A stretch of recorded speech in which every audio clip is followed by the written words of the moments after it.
So why is culture important? Particularly as we're relating to families, right? That culture is important because anything about us without us is not for us, as the old adage says, right? And so when we think about culture and cultural competence, we want to understand where people are coming from because it helps to explain their behaviors or the choices that they make.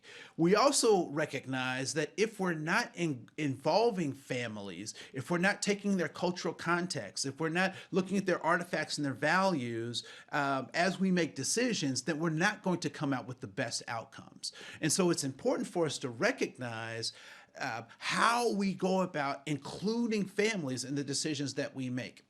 Now, here's the sticking point for most of us, or something that we have to consider.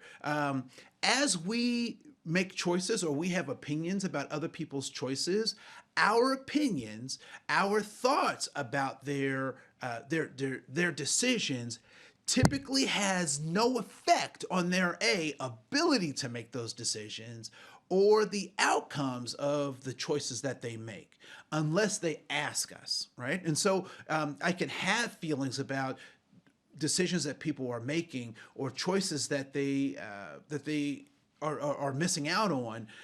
But until they ask me for my advice or they ask me for my guidance, me having that opinion doesn't change anything. It's not a motivator.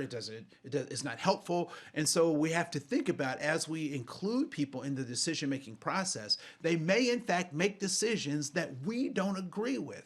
But we have been right in making sure that they've had the ability to make those choices and to participate in that process.